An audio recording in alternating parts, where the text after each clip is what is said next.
Bene data dusangiye gucungwa muri Kristo, n'ubundi turakomeje wa mwanya wacu mwiza wo gusangirira hamwe ijambo ry'Imana.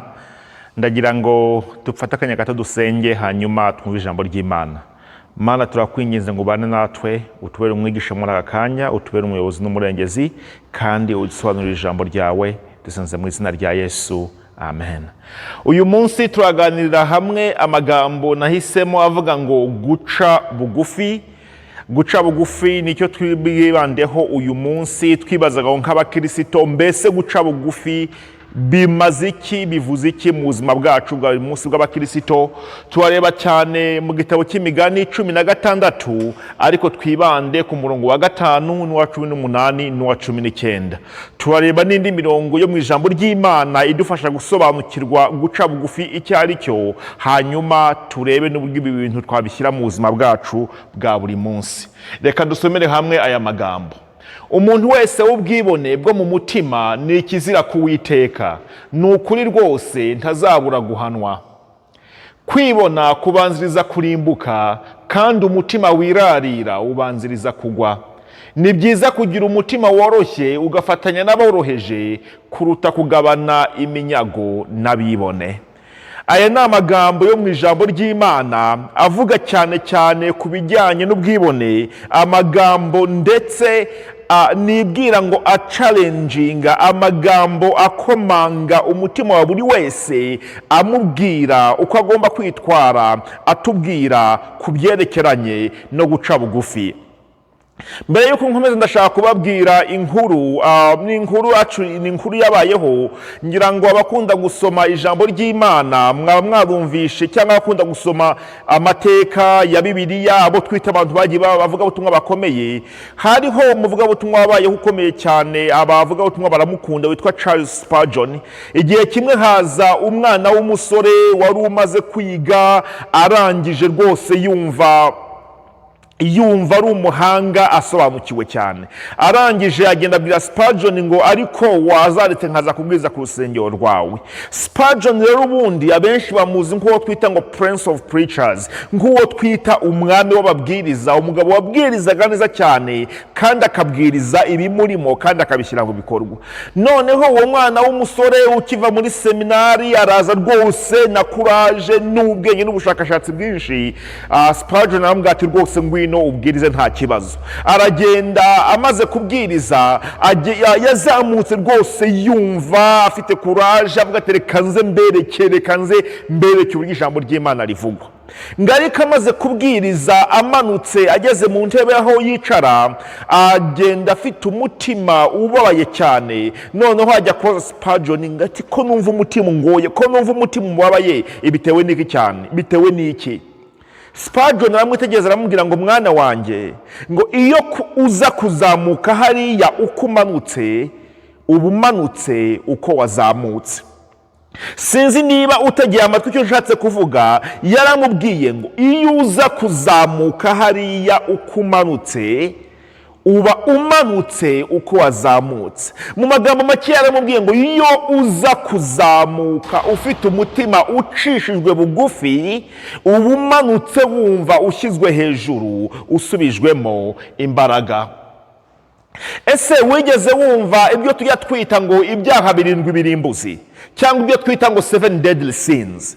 Abantu benshi iyo tuvuze ibyaha, abantu benshi bumva ngo ibyaha bikomeye kurusha ibindi ni ubusambanyi, ni ukwica, ibintu nk'ibyo ngibyo. Ariko ibi twita ibyaha 7 birimbuzi cyangwa 7 deadly sins, ibi ni ibyaha abantu biga ijambo ry'Imana, abo twita ba pere de l'Eglise, bagiye bakurikirana bakareba, bakabona ni ibyaha bikomeye, ndetse bakabona ni ibyaha byicisha kurusha ibindi.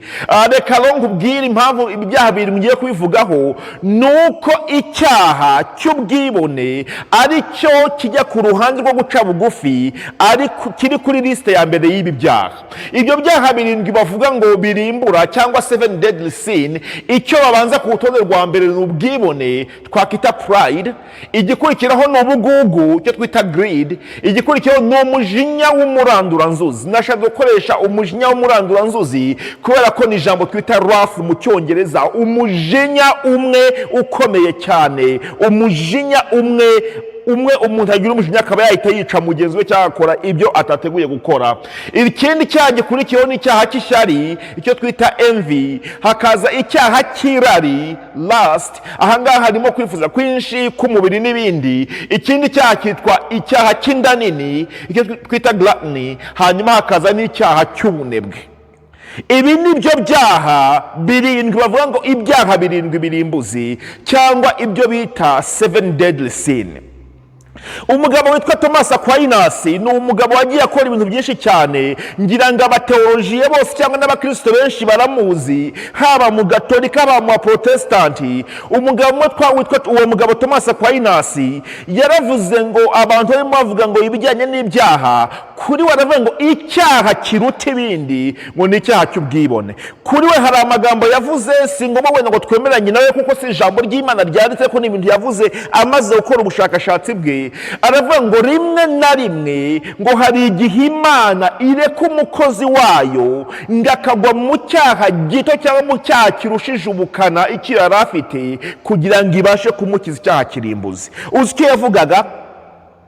Thomas Aquinas yaravugaga ngo hari abavugabutumwa bagira ku rwego rwo hejuru bakagira ubwibone burenze guca bugufi kugashira, ngo noneho Imana ikareka nk'uwo muvugabutumwa, urugero akagwa nko mu cyaha cy'ubusambanyi agahita acupira agasubira hasi cyane, kuko Imana igahitamo ko akora icyaha gito ngo cyangwa icyaha kidakabije uburemere kugira ngo ibashe kumukiza icyaha cy'ubwibone.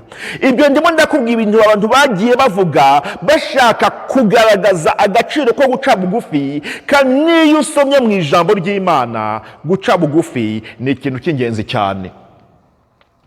Reka rero tuvuge ku bintu bijyanye n'ubwibone. Hari ubwibone bushingiye ku buranga. Ngira ngo murabizi cyane, hari abantu rwose kandi baba bafite ubwo buranga bagenda bakabyumva ko ari ikintu kibateye kwibona, ikintu gituma badaca bugufi, ikintu cyumva ko ari ikintu birata kandi bakabikora. Ngira ngo aho unteze amatwi ushobora kuba warabonye abantu nk'abo birata uburanga bwabo. Umukobwa ati nige kibasumba n'igihuta abandi bose, umusore ati nige musore mwiza, ugasanga byose bizanye ubwibone mu bantu. Hari n'ubwibone bushingiye ku butunzi. Ibyo murabizi cyane rwose, abantu birata ubutunzi bwabo, birata amafaranga, birata byinshi bafite. Ibyo byose ni ibintu biterwa bituma abantu badaca bugufi.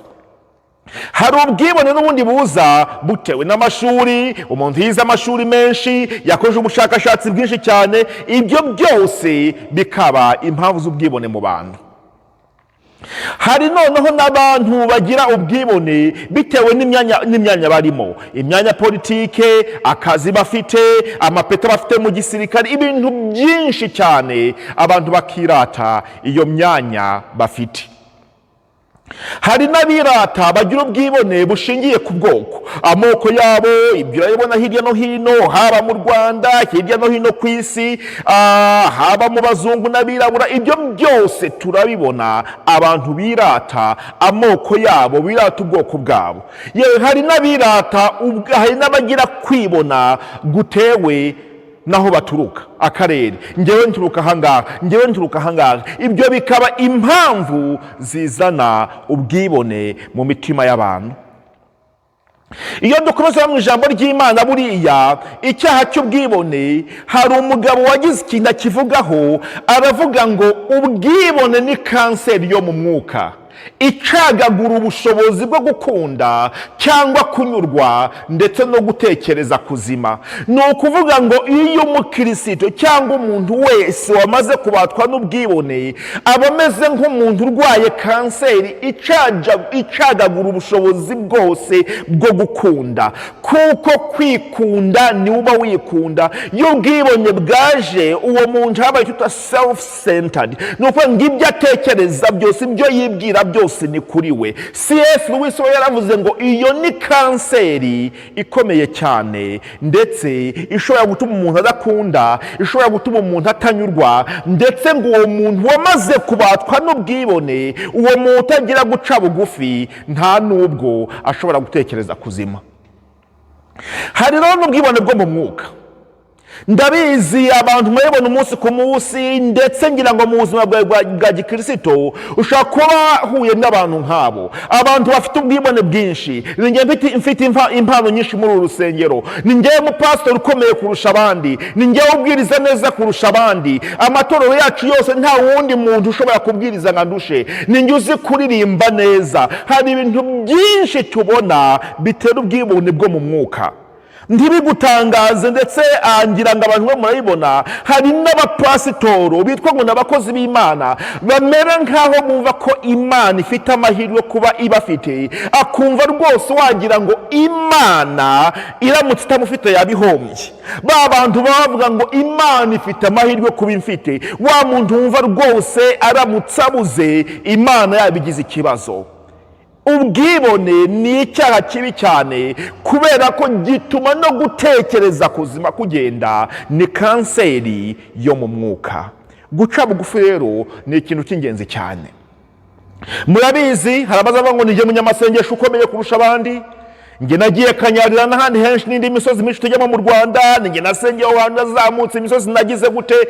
Ibyo bintu turabibona cyane. Hari n'abo ujya kuva ngo amasengesho yanjye niyafashe iri torero, hari ujya kuva ngo amasengesho yanjye niyakubeshejeho, ibintu nk'ibyo ngibyo. Ubwibone bwo mu mwuka ni ikintu gikomeye cyane tubona umunsi ku munsi, ndetse ibyo bituma mu nsengero abantu bamwe babona nk'abasigaye inyuma ntacyo bamaze, kubera ko hari abandi bumva ko mu mwuka bo rwose bamaze gutera imbere babarusha.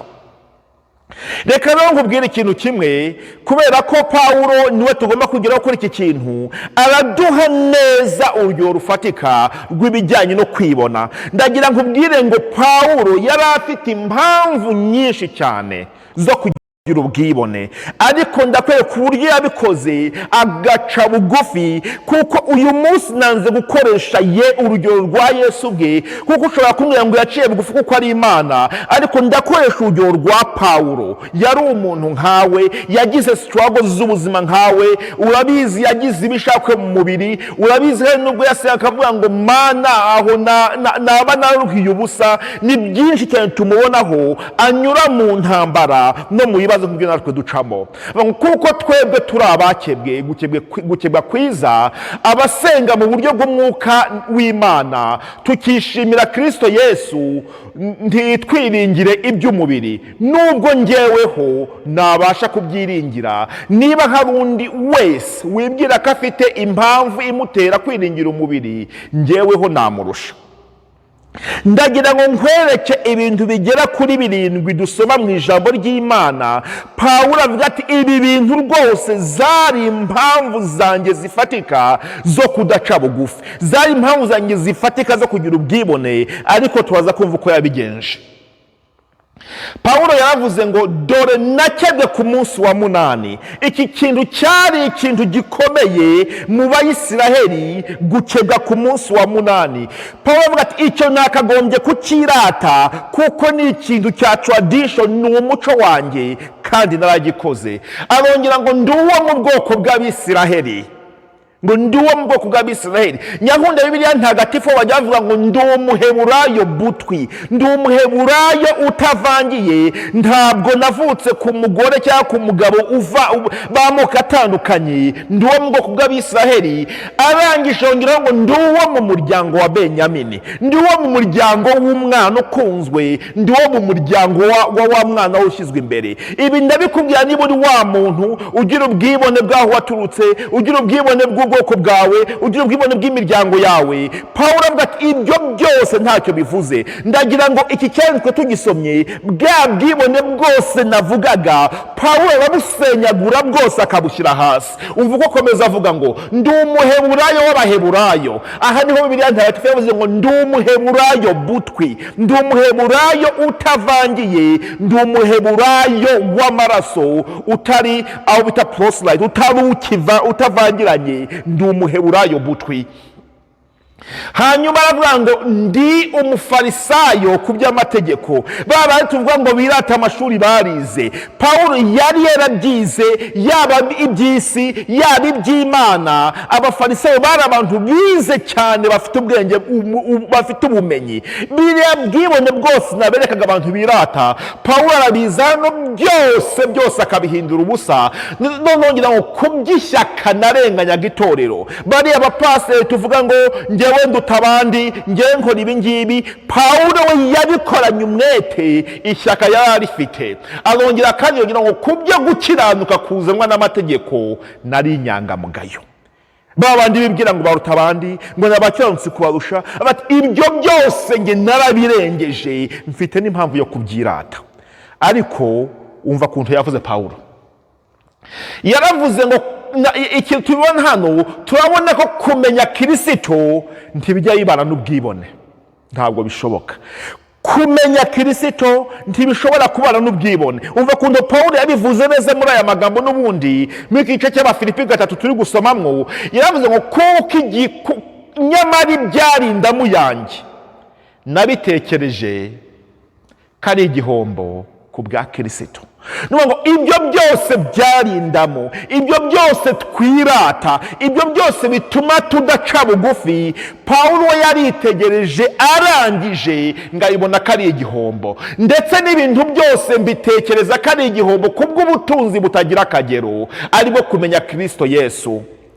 ngo kubw'uwo nahombye ibyanjye byose, ndetse mbitekereza ko ari amase. nakunze ikinyarwanda bashyizemo hano, ni ukuvuga ngo uyu muntu avuze ngo mbitekereza ko ari amase, mu by'ukuri yavuze ngo I consider it nothing. ngo amase mu kinyarwanda cyiza, amabyi y'inka, nta gaciro yahaye. ngo biriya bintu byose byanteraga kugira ubwibone, biriya bintu byose byatumaga ndaca bugufi, nabibaze byose ko ari amase. I consider it nothing. donc ibintu biri useless, ibintu bidafite agaciro. nicyo ashaka kutubwira ahangaha. nabibaze ko ari amase, nabibaze ko ari ubusa, nabibaze ko nta gaciro bifite. ni ukuvuga ngo iyo umaze, kubera ko ubwibone butabasha no kubana no kumenya Kristo, iyo umaze kumenya Kristo, bwa bwibone bw'imiryango, bwa bwibone bw'akarere, bwa bwibone bw'amoko, bwa bwibone bw'amashuri, bwa bwibone bwo mu mwuka, ibyo byose bigomba kugenda. kuko Pawulo we byose yabibonye nk'aho ari igihombo kubwo kumenya Kristo.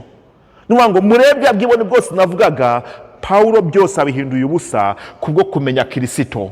hanyuma yongeraho ngo ndetse mbitekereza ko ari amase kugira ngo ndonke Kristo. ni ukuvuga ngo ubwibone ntibushobora kubana na Kristo. ubwibone ntibushobora kubana no gukiranuka no kumva ko uri umukristo. nuko rero ngana ku musozo, ndagira nkubwire ngo ubwibone ni ikizira ku Uwiteka, kuko twese mu gitabo cy'Imigani, ubwibone ni ikizira, ubwibone ni icyangwa n'amaso y'Uwiteka. nk'uko nabivuze, nabariye ababyeyi bacu b'itorero ba kera, icyaha cy'ubwibone, icyaha cyo kudaca bugufi, bagishyize mu byaha 7 biruta ibindi, mu byaha 7 kirimbuzi. ubwibone ni ikimenyetso cy'uko umuntu yarangiye. ni ukuvuga ngo kubera ngo ubwibone bubanziriza kurimbuka. niba ushaka kubona umuntu warangiye, niba ushaka kubona umupasitori warangiye, niba ushaka kubona umuririmbyi wa gospel warangiye, niba ushaka kubona umuvugabutumwa warangiye, niba ushaka kubona umunyamasengesho warangiye, uramubonera mu bwibone atangiye kugira, uzamenye ko iki ari ikimenyetso cy'uko uwo muntu yarangiye. kubana n'abibone bakomeye birutwa no guca bugufi ukabana n'aboroheje. nicyo cyaha Imigani batubwiraga, nahitamo kubana n'aboroheje aho kugira ngo njye kubana n'abakomeye babibone. ndasenga ngusengera nanjye nisengera kugira ngo dusobanukirwe neza icyo biri tubwira ku guca bugufi. ni ingenzi cyane kugira ngo njye nawe uyu munsi dutangire dutekereze ngo mbese guca bugufi ni iki, tubishyire mu bikorwa gute umunsi ku munsi, kugira ngo dusobanukirwe neza ko ubwibone ntabwo bushobora kubana na Kristo. murakoze. Uwiteka Imana abahe umugisha kandi akomeze kubashoboza kubaho ubuzima bucishijwe bugufi mu izina rya Yesu, amen.